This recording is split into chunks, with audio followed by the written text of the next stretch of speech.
Fala, galerinha! E aí, tudo bem com vocês? Preparados para mais uma aula? Então, se liga que nessa aula de hoje nós trataremos de alguns assuntos bem interessantes: conjunção, preposição e concordância nominal.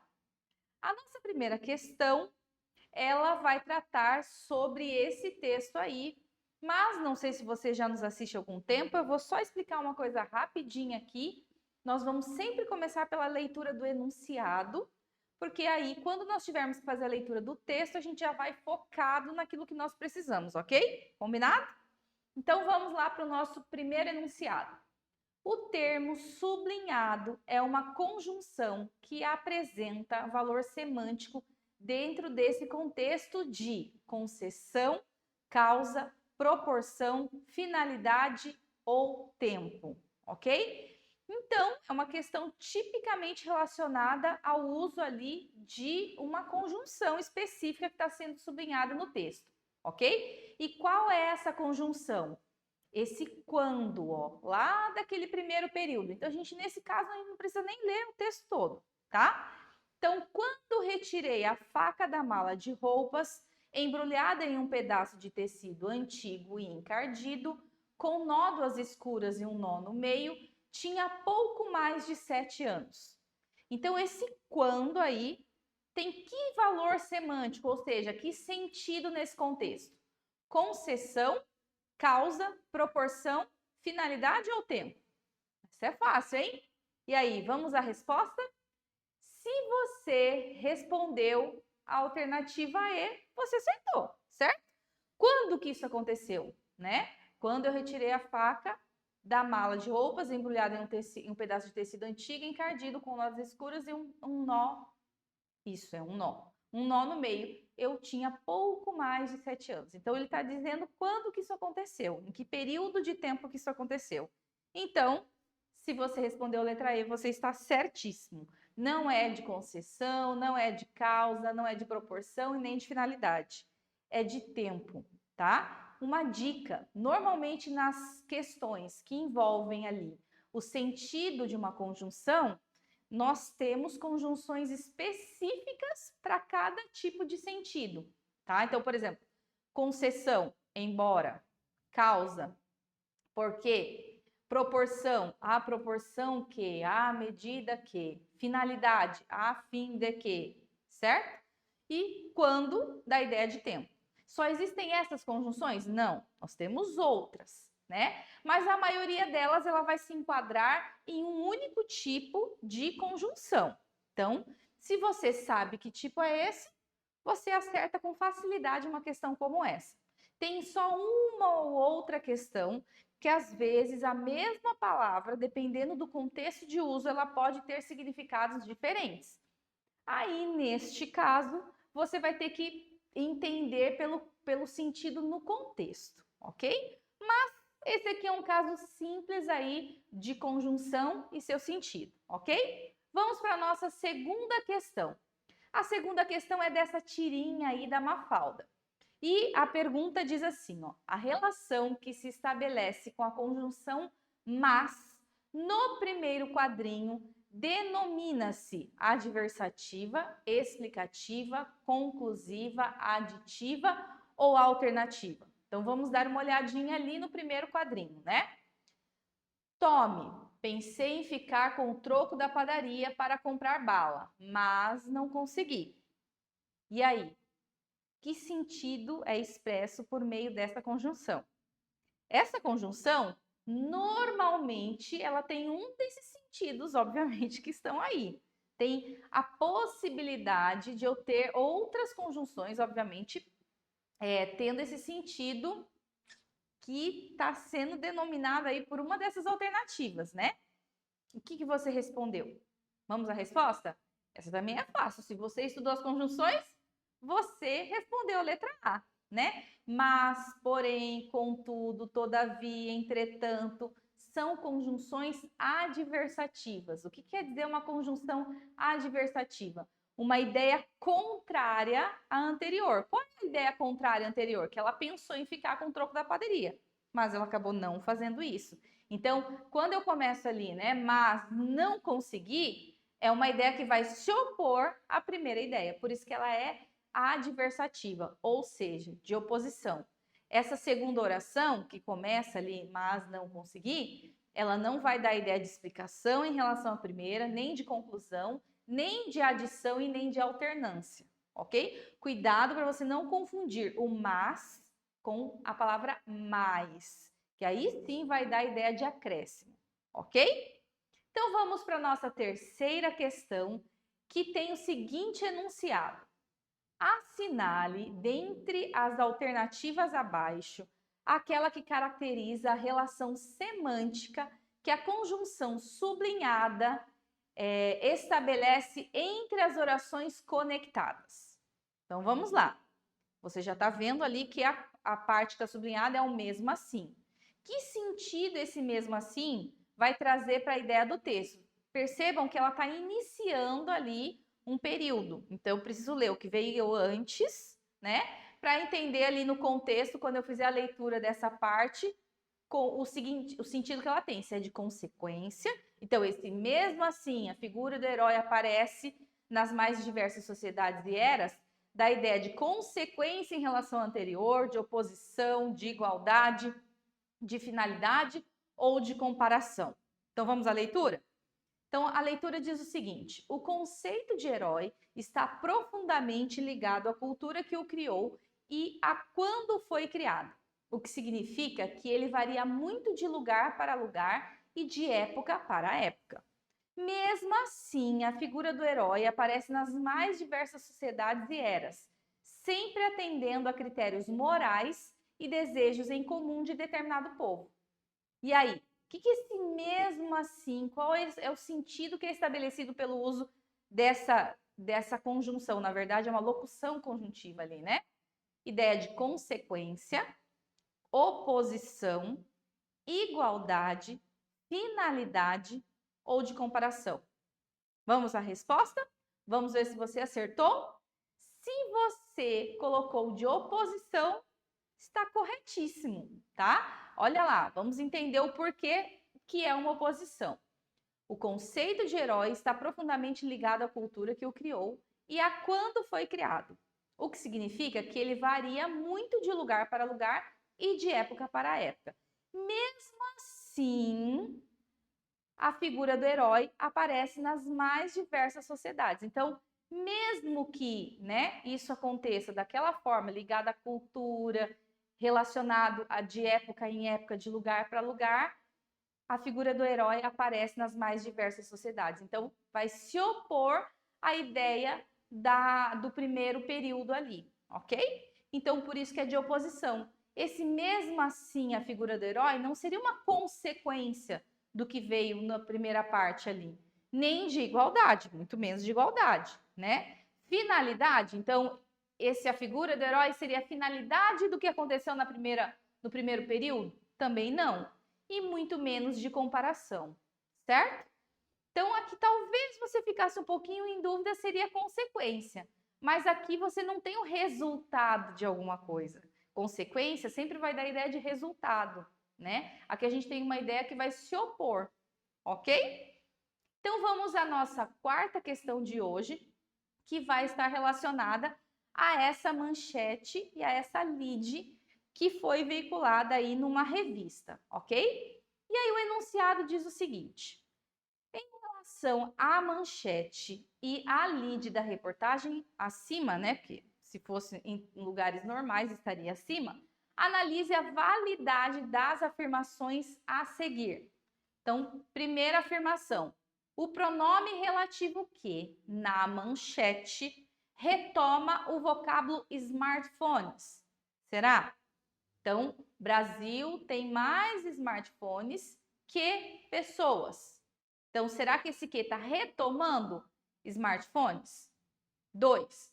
A conjunção comparativa que, na manchete, relaciona smartphones a pessoas. É isso que esse que está fazendo na manchete? 3. O pronome relativo o que, na lead, retoma o trecho 242 milhões de smartphones em uso. Olha lá, ó. Lead é aquela partezinha ali de baixo, ó. que vem logo abaixo da manchete. País tem 242 milhões de smartphones em uso, o que representa mais de um aparelho por pessoa. Então, será que esse o que, né, representa mais de um aparelho por pessoa está relacionado a 242 milhões de smartphones em uso? E por último, né, a última afirmativa diz o seguinte: a conjunção explicativa, já que, também na lide, estabelece relação de contrariedade entre a população brasileira e o número de smartphones. É isso que está acontecendo ali, ó. O país tem 242 milhões de smartphones em uso, o que representa mais de um aparelho por pessoa, já que a população nacional é de 214,6 milhões. Então, será que esse já que estabelece relação de contrariedade? E aí? Vamos à resposta? Será que estão certas as afirmativas A, B, C, D ou E? Já veio a resposta, né? Então, estão corretas ali, ó, as afirmativas 2 e 3, tá? Primeiro, gente, ó, a 1 e a 2, elas estão muito parecidas, certo? Qual que é a diferença ali, ó? Pronome relativo que retoma smartphones. Ou a conjunção comparativa que relaciona smartphones a pessoas. Então vamos lá. O pronome relativo, se fosse, ele deveria retomar o que veio antes dele. Mas se você for olhar, deixa eu falar devagar, né? Ali você vai ver o seguinte: ó, o Brasil tem mais smartphones que pessoas. Então ele está fazendo uma comparação entre essas duas coisas, smartphones e pessoas. Então, se eu respondi a afirmativa 2, não tem como a 1 também estar correta. Até aqui, tudo certo no meu raciocínio? Então, 2 está correta. Então, já elimino ali, por exemplo, a alternativa A, certo? Eu também, se a 1 não está correta, eliminaria ali a alternativa D, ok? Mas a gente vai ver ali, ó, que na afirmativa 3, ela está correta. Por quê? O pronome relativo o que retoma o trecho 242 milhões de smartphones em uso. País tem 242 milhões de smartphones em uso, o que representa mais de um aparelho por pessoa, tá? Então, está certo. Agora, olha a 4, gente. A 4 tinha uma pegadinha. Se você não prestasse atenção, você erraria facilmente, tá? E talvez você tenha errado, espero que não. A conjunção explicativa, já que essa parte está correta, já que pode ter sentido de explicação, porque, visto que e assim por diante, certo? Agora, estabelece relação de contrariedade. Bom, se a explicação não pode ser contrariedade. Tá vendo que são ideias que não se relacionam? Se é de explicação, eu deveria estabelecer relação de explicação e não de contrariedade, que seria de oposição, tá? Então, por isso que a afirmativa 4 está incorreta. Nós temos ali, então, 2 e 3, portanto, a letra B é a letra correta. Deu para entender? Espero que sim. Estamos chegando agora na metade do nosso simulado. Vamos à nossa quinta questão.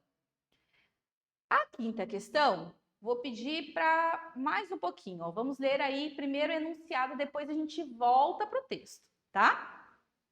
O sentido dela diz o seguinte, ó.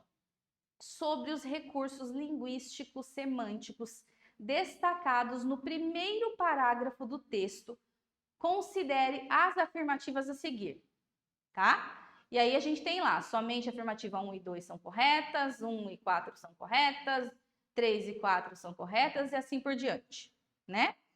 Então, primeira coisa, nesse tipo de pergunta, ó, eu não preciso ler o texto todo. No máximo, eu vou ler o primeiro parágrafo, que é ele que contém ali as frases com essas conjunções que estão sendo pedidas aí para a gente entender o sentido que elas estabelecem ali na frase, tá? Não é uma questão de interpretação de texto de forma geral, e sim do sentido que aquela conjunção expressa naquele contexto, tá bom? Então, olha lá o que vai afirmar na primeira ali, ó. Os termos portanto e pois apresentam semelhante efeito de sentido conclusivo no período, tá? Então, vai pensando aí. Será que portanto e pois podem ter sentido conclusivo?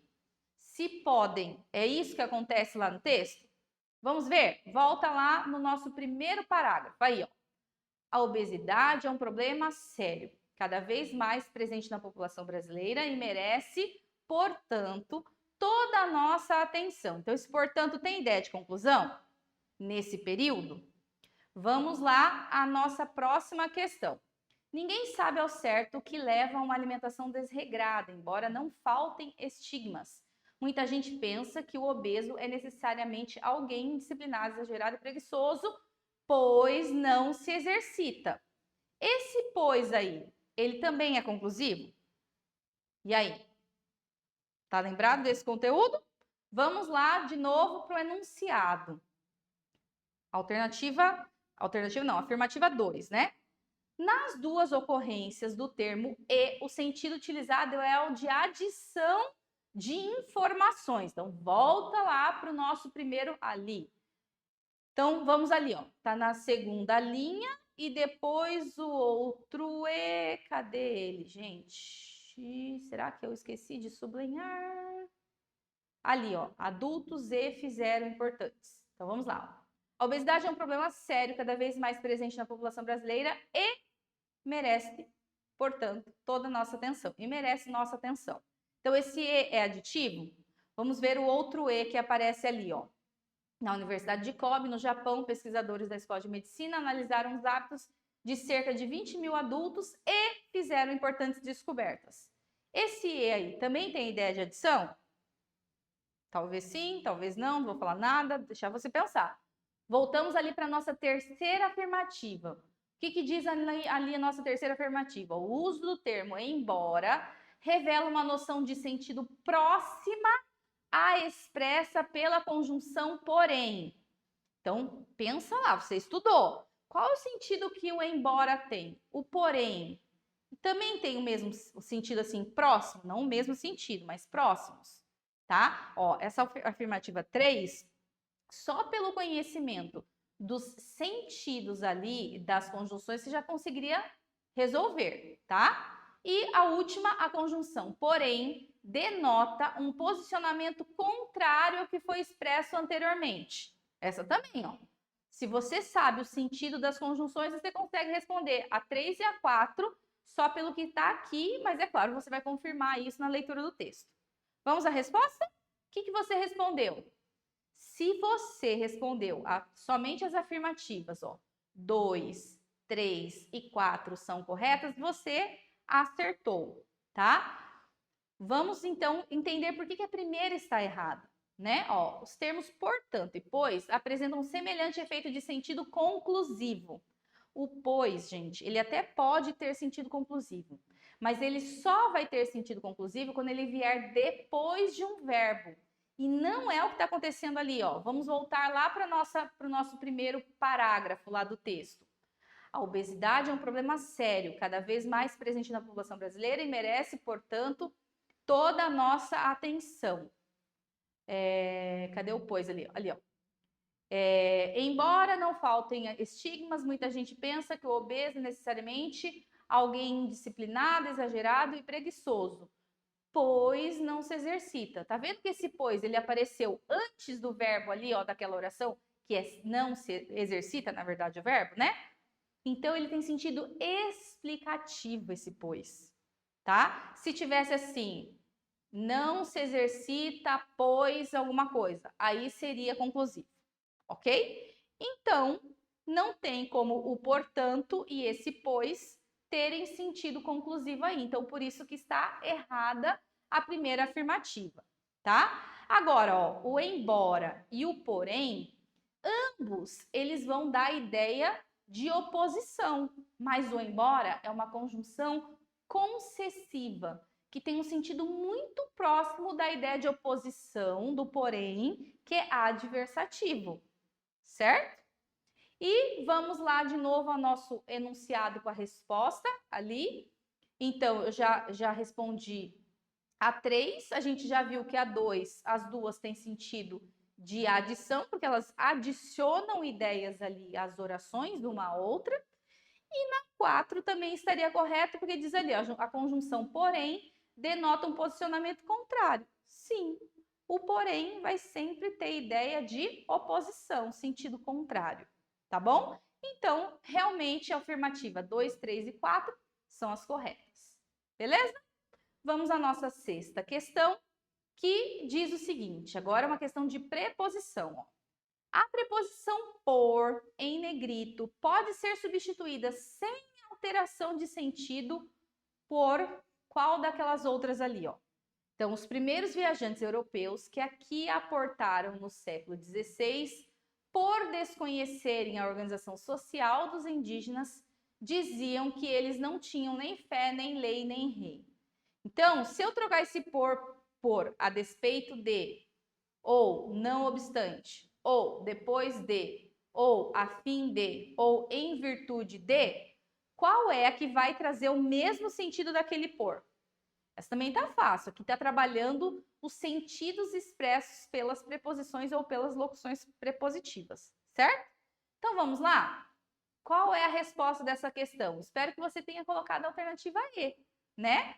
Em virtude de, ó, é como se ele dissesse um motivo, né? Os primeiros viajantes europeus que aqui aportaram no século XVI, por desconhecerem a organização social dos indígenas, diziam que eles não tinham nem fé, nem lei, nem rei. Ou, em virtude de desconhecerem a organização social dos indígenas, diziam que eles não tinham nem fé, nem lei, nem rei. A despeito de, é como se eles não levassem em consideração isso. Não obstante, uma ideia contrária, que não é o caso. Depois de, daria ideia de tempo. E a fim de, daria ideia de finalidade, o que não é o sentido da preposição ali por nesse contexto, tá bom? Questão 7 vai falar sobre uma campanha publicitária cujo slogan era a cara do novo. E aí a alternativa diz o seguinte, alternativa não, enunciado, né? Nesse anúncio pode-se ver que a preposição para está presente em ambas as placas, mas com sentidos diferentes. Ó, para a crise da meia-idade ou para o litoral. Os sentidos dessa preposição na placa da esquerda e na placa da direita são respectivamente do quê? Então, ó, na placa da esquerda, direita e esquerda primeiro, depois na placa da direita. Eu tenho que falar nesta ordem, tá? Então, para a crise da meia-idade, da ideia de condição, de causa, de tempo, de consequência. E para o litoral norte, daria a ideia de lugar, destino, lugar, meio ou destino. Qual é a alternativa que responde corretamente isso? Vamos à resposta? Se você marcou consequência e a outra destino, você acertou. Ó,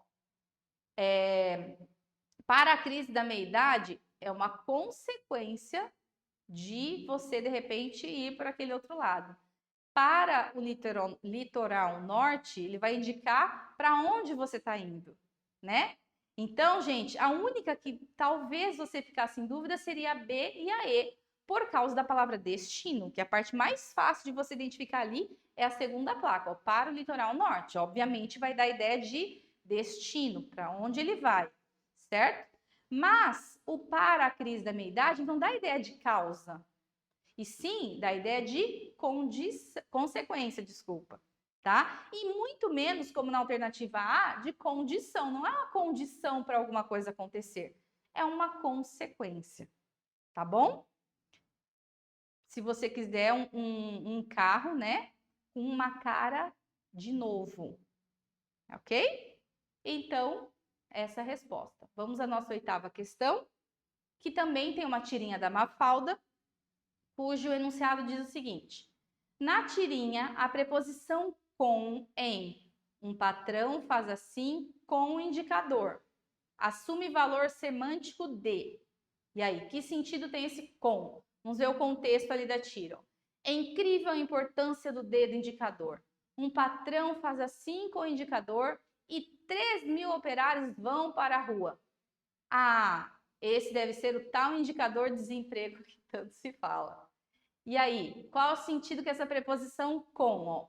Um patrão faz assim com o indicador de causa, instrumento, finalidade, modo ou direção. Vamos à resposta?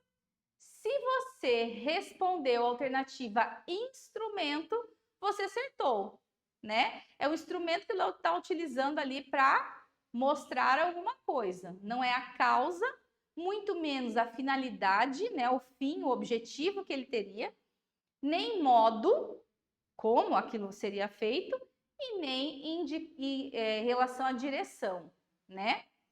Então, ele está indicando ali como não, desculpa. Qual é o instrumento que ele utiliza para fazer com que os operários ali façam o que ele está mandando, né? Essa é a verdade.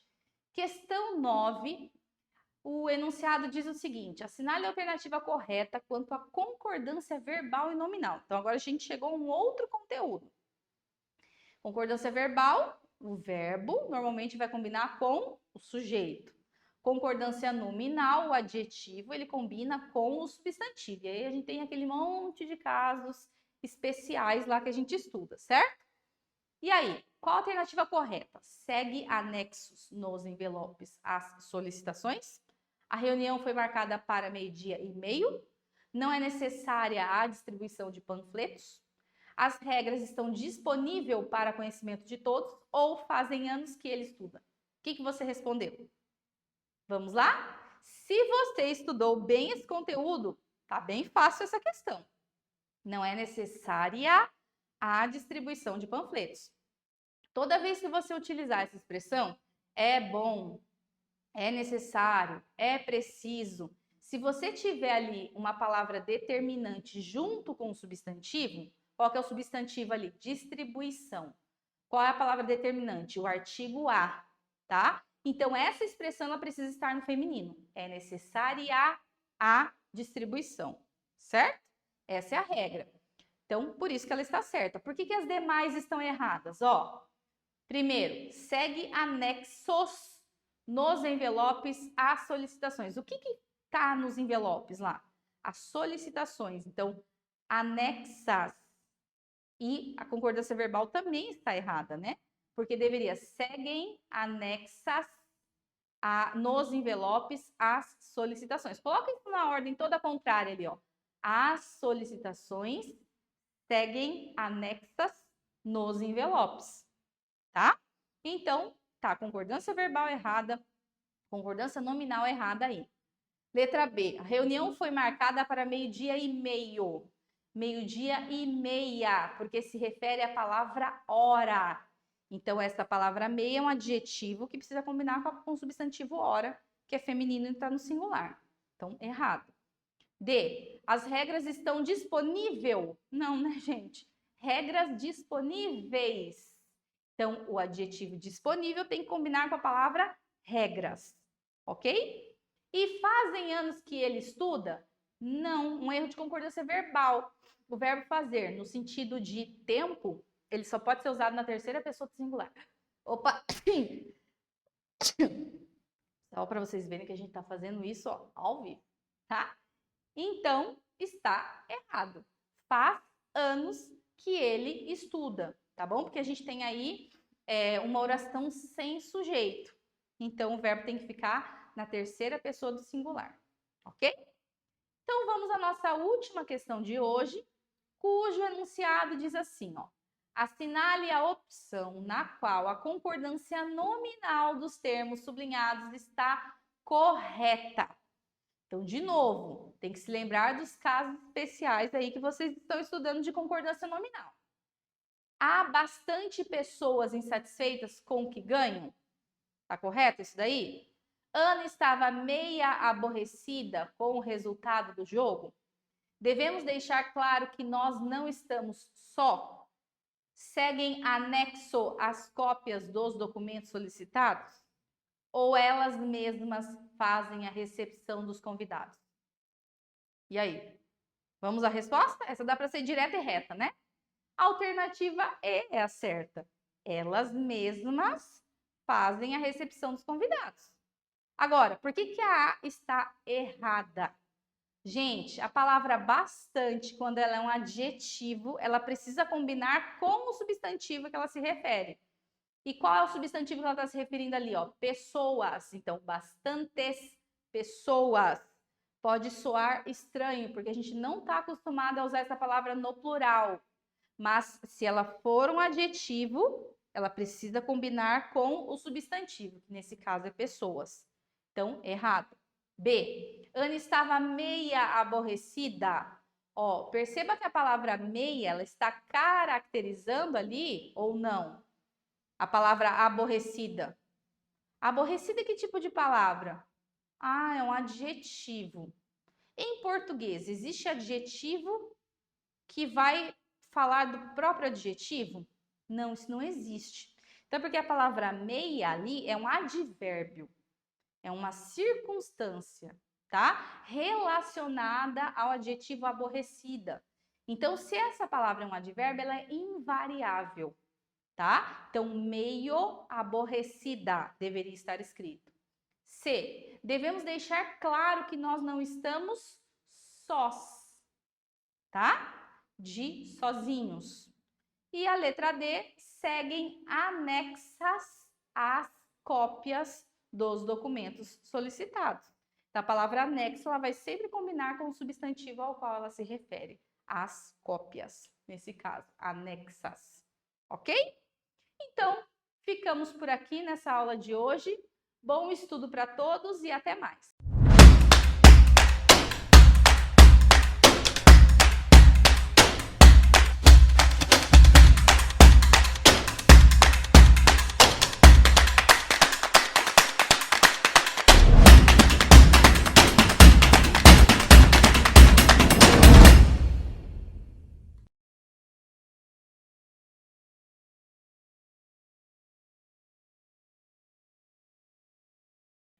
Olá, povo lindo do primeiro ano, tudo bem com vocês? Literatura, professora Kátia. E o que temos para hoje em literatura? Romantismo de geração em geração. Bora resolver as questões? Eu sei que vocês já resolveram. Quem sabe tenha ficado alguma dúvida e é o momento da gente revisar essas questões. Bora lá? Soneto. Começamos com o soneto aqui de Álvares de Azevedo. E ele diz assim: ó, páginas da vida que eu amava, rompei-vos, nunca mais tão desgraçado. Ardei, lembranças doces do passado, quero rir-me de tudo que eu amava.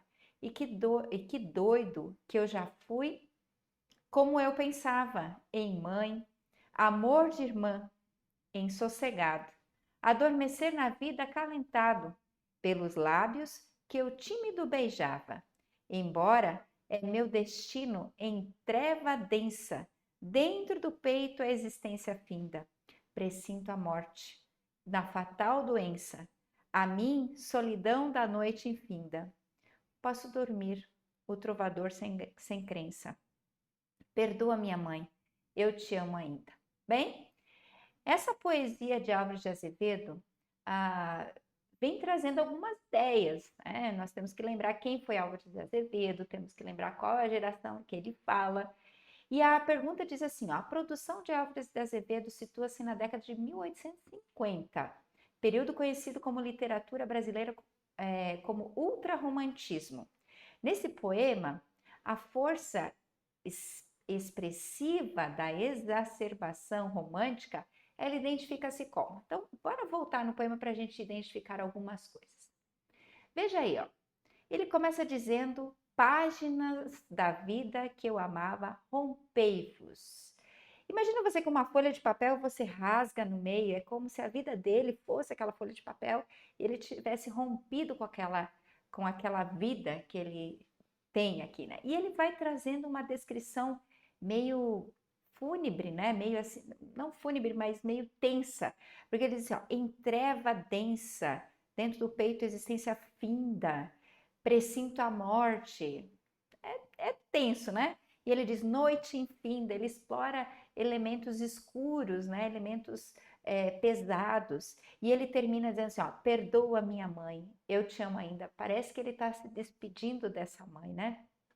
E aí, esse soneto de Álvares Azevedo, ele tem características justo do ultrarromantismo, que é um período em que você tem quem ama demais sofre demais, né?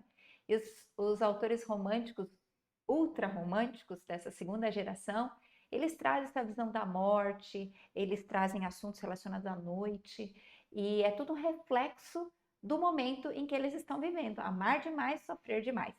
Então, nós temos como alternativa aí ele está se referindo, será que é o amor materno que surge como possibilidade da salvação para o eu lírico? Não dá tanta ênfase ao amor materno, né? Um saudosismo da infância indicado pela menção às figuras da mãe e da irmã. A expressão de trazer um saudosismo, boas lembranças de infância, não é essa temática também. A construção de versos irônicos e sarcásticos, apenas com aparência melancólica, nós não vemos sarcasmo, né? Presença do tédio, sentido pelo eu lírico, indicado pelo desejo de dormir. Na verdade, a gente nem viu muito a expressão dormir no texto, né? Lá no finalzinho, ele posso dormir o trovador sem crença, mas a gente já entendeu que tem outro sentido esse dormir, né?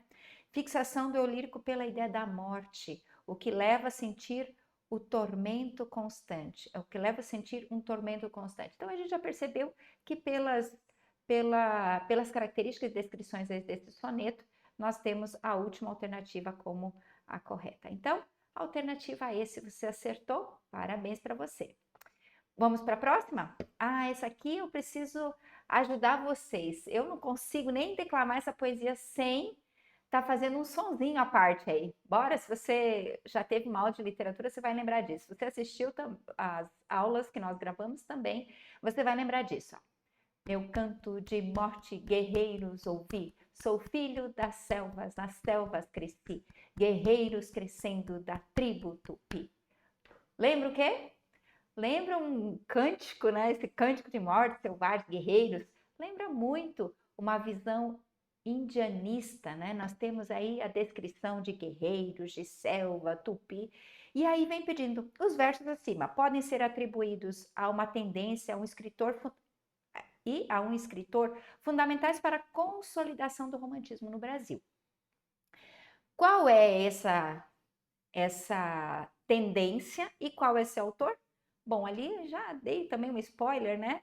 De nós estarmos relembrando um pouquinho de uma cultura indígena, né? Que tem esse som, esse ritmo. Então, a alternativa B é a que nos ajuda a alternativa B é a que é a correta. E o nosso autor é Gonçalves Dias, autor romântico, né? Navio Negreiro. Quem será que é o autor, né? Castro Alves. Foi o livro de leitura de vocês deste ano, né? Vocês tinham aí como requisito ler. Então, a leitura só foi um complemento, a leitura dessa poesia só foi um complemento do livro que vocês leram. Era um sonho dantesco, o trombadilho que das luzernas a vermelho brilho, em sangue a se banhar, tinir de ferros, estalar de açoites, legiões de homens negros como a noite, horrendos a dançar, negras mulheres, suspendendo as tetas, magras crianças cujas bocas pretas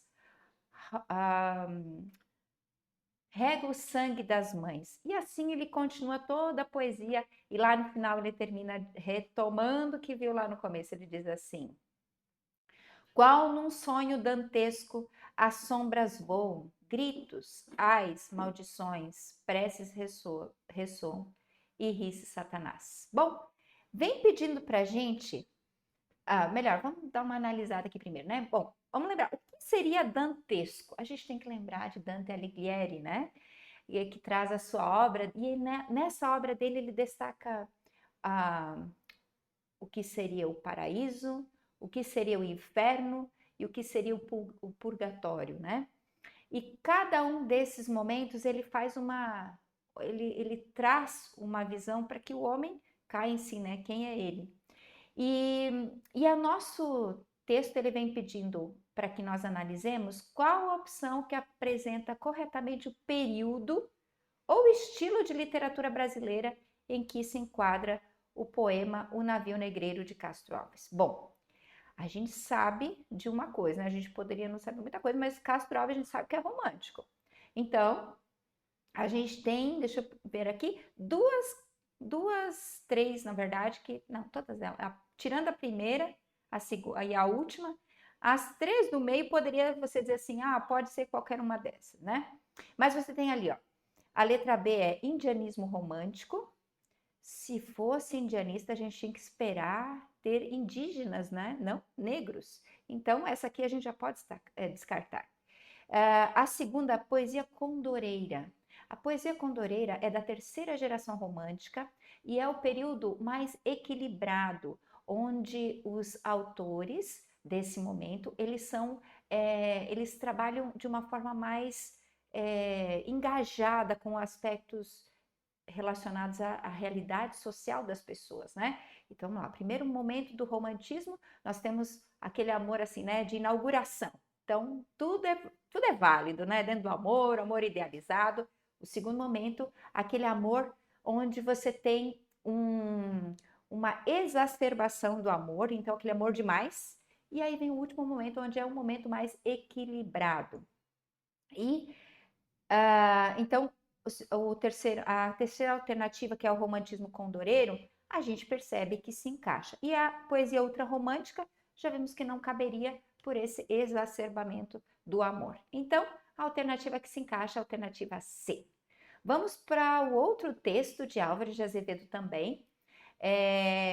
Meu Sonho é o título desse poema e diz: Eu, cavaleiro das armas escuras, onde vai pelas trevas impuras, com uma espada sanguenta na mão. Porque brilham teus olhos ardentes e gemidos nos lábios frementes, vertem fogo do teu coração? Cavaleiro, quem és? O remorso? Do corcel te debruças o dorso e galopas do vale através. Oh, da estrada acordando as poeiras. Não escuta gritar as caveiras e morde-te o fantasma nos pés? Bom, a gente tem que lembrar aqui um pouquinho, né, sobre o que está pedindo esse exercício. Ele está pedindo o seguinte, ó, analise os recursos poéticos. Então, você vai ter que voltar para a aula lá do primeiro ano e lembrar a questão de ritmo, rima, a questão das sílabas tônicas, sílabas átonas. Você tem que lembrar os estilos. E aí a gente dá uma revisadinha aqui e você percebe que essa poesia, ela tem a sílaba tônica, ou a sílaba mais forte, melhor assim, né? A sílaba mais forte com um certo padrão. Perceba ali, ó, ele começa escuras, impuras, e ele vai para mão, daí ele volta ardentes, frementes, e ele vai para coração. O que você percebeu? Você percebeu que em cada um dos versos ele tem dois versos iguais e um alternado. Dois versos iguais e um alternado. Porém, há uma simetria entre 2, 1, 2, 1, 2, 1. E essa simetria se dá pela entonação dos versos.